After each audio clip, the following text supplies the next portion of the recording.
আমি ব্যারিস্টার মোহাম্মদ তারিক বিন আজিজ। আমি বাংলাদেশ জাতীয়তাবাদী দলের অ্যাসোসিয়েশন অফ ইঞ্জিনিয়ার্সের কেন্দ্রীয় কমিটির অ্যাডভাইজার এবং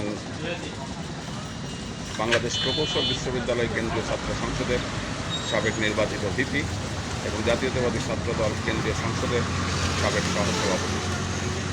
কুষ্টিয়ার রাজনীতিতে পরিবর্তিত পরিস্থিতিতে ফ্যাসিস্টের পরে বাংলাদেশ জাতীয়তাবাদী দলের অ্যাক্টিং চেয়ারম্যান জনাব তারেক রহমান যে 31 দফা ঘোষণা করেছেন, সেই 31 দফার আলোকে সকলকে নিয়ে একটি স্থিতিশীল সমাজ ব্যবস্থা, ঐক্যবদ্ধ জাতি এবং সমৃদ্ধ জাতি গড়বার প্রত্যয়ে আজকে আমরা হরিনারায়ণপুর, ভাদালিয়া, আলামপুর এই জায়গাগুলোতে 31 দফা লিফলেট বিতরণ করেছি। আমাদের দীর্ঘদিনের পরীক্ষিত বড় ভাই, আমাদের নেতা জনাব সোহরাবউদ্দিন ভাইকে সাথে নিয়ে তার নেতৃত্বেই আমরা আজকে করেছি।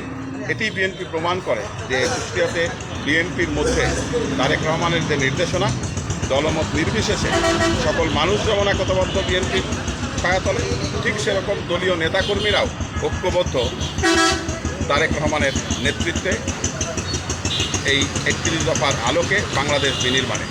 সুতরাং আমরা আরেকটি কথা বলতে চাই, দল নির্ধারণ করবে, দল আগামী জাতীয় সংসদ নির্বাচনে যাকে মনোনয়ন দেবে আমরা তার পক্ষেই, দলীয় সিদ্ধান্তের পক্ষে একতাবদ্ধ থাকব। এবং আজকে আপনি দেখেছেন আমাদের দীর্ঘদিনের পরীক্ষিত বড় ভাই জনাব সোহরাবউদ্দিন, অবশ্যই তিনি আমাদের নেতা ছিলেন। আমরা ছাত্র রাজনীতি করেছি, সোহরাব ভাই আমাদেরকে নেতৃত্ব দিয়েছেন জেলা পর্যায়ে। বিএনপি 90-এর স্বৈরাচার বিরোধী আন্দোলন করেছে একসাথে, ফ্যাসিস্ট হাসিনার পূর্বের স্বৈরাচার আন্দোলন করেছে একসাথে, গণতান্ত্রিক আন্দোলনের সময় তারেক রহমানের সাথে বিদেশে ছিলাম দীর্ঘদিন। আপনারা জানেন যে ফ্যাসিস্ট রেজিম কী পরিমাণ নির্যাতন, নিপীড়ন দেশে এবং বিদেশে চালানোর প্রচেষ্টা নিয়েছে। এরকম একটি পরিস্থিতি থেকে উত্তরণের পর আমরা জুলাই স্পিরিটকে ধারণ করে যে নতুন বাংলাদেশ বিনির্মাণ হবে, সেই বাংলাদেশে প্রতিহিংসা ভুলে সকলের মধ্যে একতাবদ্ধ একটি ঐক্যবদ্ধ জাতি তৈরি করবার নিমিত্তে আমরা কিন্তু মাঠে কাজ করছি। আর আজকে আপনি দেখেছেন যে বিএনপির সকলেই আমরা কিন্তু একতাবদ্ধ লিফলেট বিতরণ করেছি। 31 দফার কথা শুধু মুখের কথা নয়, দেশের এই ক্রান্তি লগ্নে তারেক রহমান কিন্তু এই 31 দফা দিয়েছিলেন জুলাই 2023-এ। জুলাই 2023-এ যে 31 দফা দিয়েছেন, এই 31 দফা আগামীতে নতুন বাংলাদেশের মুক্তির সনদ।